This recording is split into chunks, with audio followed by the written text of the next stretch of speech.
if you don't see what's going on and refuse to cooperate with it, by very little time from now, you, your kids and grandkids are going to be living in a global fascist dictatorship of total 24-hour surveillance control. A renegade mind is a critically thinking mind, a constantly questioning mind, a not taking anything on face value mind without checking it out, especially if it comes from authority. And the added part of the renegade mind is, having seen it, it won't cooperate with it. It won't be intimidated into cooperating with tyranny, because the renegade mind has self-respect. Self-respect is the state of being that has ended every single tyranny in human history, because it's self-respect that says, no, I'm not cooperating. My self-respect won't allow it. And this is one reason, because I said earlier, it's all a psychological operation. And so they want your self-respect. A renegade mind will never give it to them.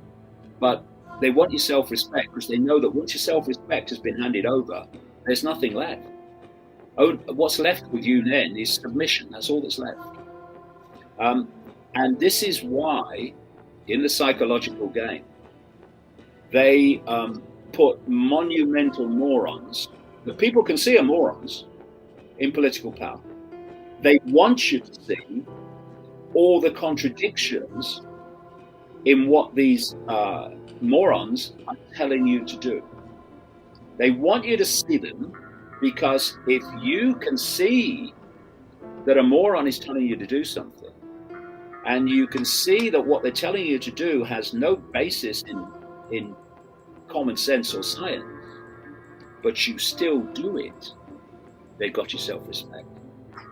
And all that's left is submission.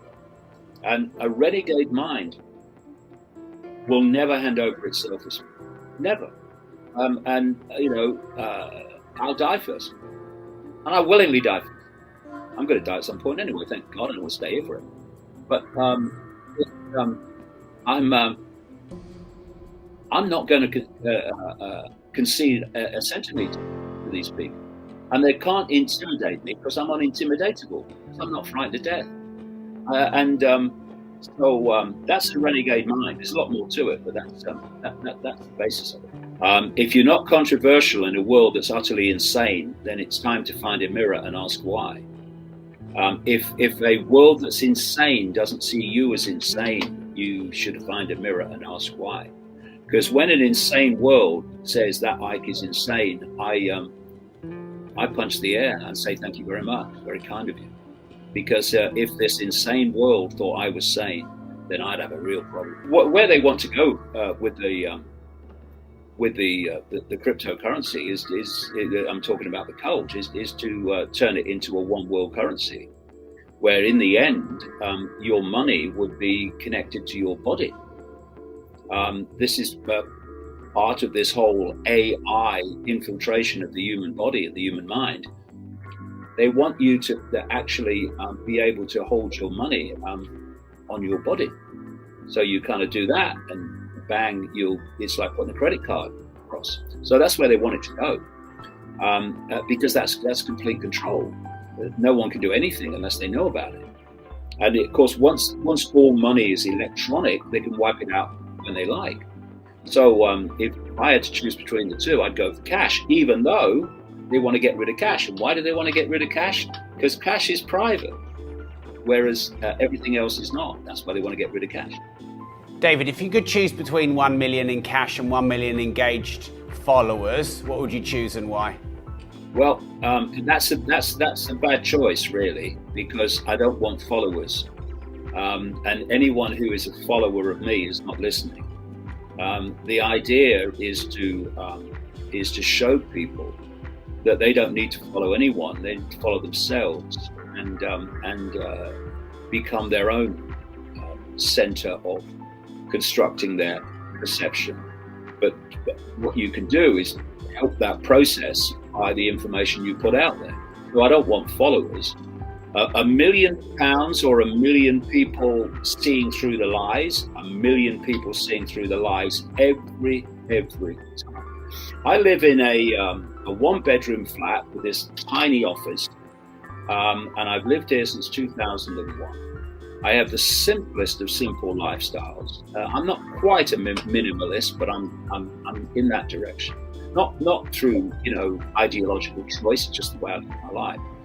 And so the only thing I could do with £1 million is to put it into making the communication of this information more effective. But I certainly don't want it for myself. Thank you very much. I'm offered business opportunities all the time.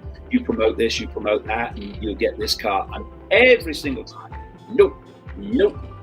So if anyone's watching this and thinks, well, we'll offer him a business opportunity because then he'll promote this or promote that, you're wasting your time.